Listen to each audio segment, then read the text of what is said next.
নমস্কার, কেমন আছেন সবাই? নিশ্চয়ই ভালো আছেন আর আমিও ভালো আছি।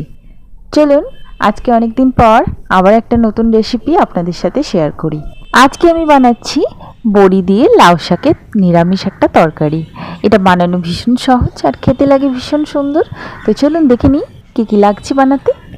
প্রথমেই আমি ভালো করে লাউ শাকগুলো ধুয়ে কেটে রেখেছি। এখানে শাকগুলো আলাদাভাবে কেটেছি আর লাউ ডাঁটা আর আলু একসাথে কেটে রেখেছি। বেগুনটা ভেজে রেখেছি। আর এখানে নিয়েছি বড়িটাকে আগেই ভেজে তুলে রেখেছি। আর নিয়েছি টমেটো, কাঁচা লঙ্কা, আর এখানে নিয়েছি লঙ্কার গুঁড়ো, জিরে গুঁড়ো, ধনে গুঁড়ো, হলুদ গুঁড়ো, আর নিয়েছি 5 ফোড়ন, শুকনো লঙ্কা, তেজপাতা, আর নিয়েছি এখানে সর্ষে বাটা। ব্যাস এই কটা জিনিসেই রান্নাটা হয়ে যাবে। প্রথমেই আমরা কড়াইয়ের মধ্যে সর্ষের তেল দিয়ে নিলাম।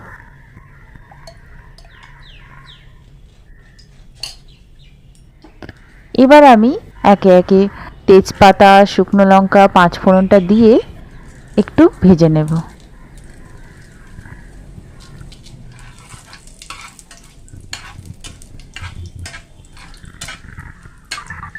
ভাজা হয়ে গেছে, সুন্দর একটা গন্ধ বেরোচ্ছে। এবার আমি দিয়ে দিলাম আলু আর লাউ ডাঁটা। আলু আর লাউ ডাঁটাটা দিয়ে কিন্তু বেশ কিছুক্ষণ ধরে আমরা ভাজবো। দিয়ে দিচ্ছি পরিমাণ মতো লবণ।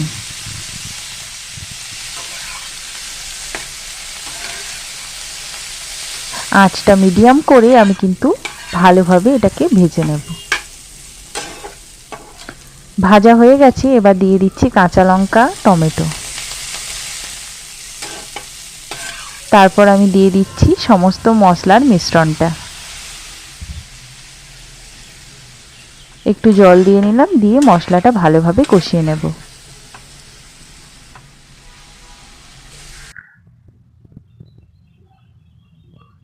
দেখুন একদম শুকনো শুকনো হয়ে গেছে। এবার আমি এর ওপর দিয়ে দেব লাউ শাকগুলো।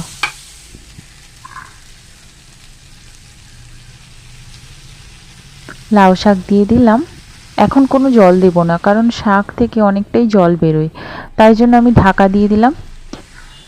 10 মিনিট পর ঢাকনা খুলে ভালো করে শাকের সাথে ডাঁটাগুলোকে মিশিয়ে নিতে হবে।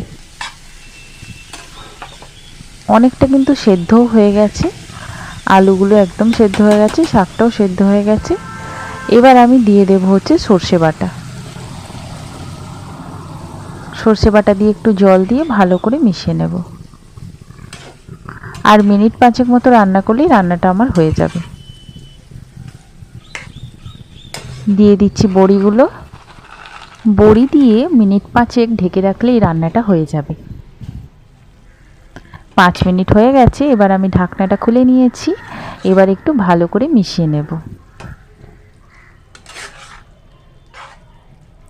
এবার আমি দিয়ে দেব স্বাদ মতো চিনি, একদম সামান্য পরিমাণ চিনি। চিনি দিয়ে আবারও ভালোভাবে আমি কিন্তু মিশিয়ে নিচ্ছি। সবশেষে আমি দিয়ে দেব আগে থেকে ভেজে রাখা বেগুন। বেগুনটা একদম শেষে দিলাম, কারণ বেগুনটা যাতে ঘেঁটে না যায় একদম, তাই জন্য বেগুনটা একদম শেষে দিয়ে একটু মিশিয়ে নেব। ব্যাস রান্না রেডি হয়ে গেছে। এবার আমি একটা পাত্রের মধ্যে নামিয়ে নেব। আমার এই রান্নাটা আপনাদের কেমন লাগলো অবশ্যই কমেন্ট করে জানাবেন। ভালো লাগলে লাইক করবেন, শেয়ার করবেন, আর চ্যানেলটিকে সাবস্ক্রাইব করে পাশে থাকবেন। দেখা হবে পরবর্তী কোনো ভিডিওতে।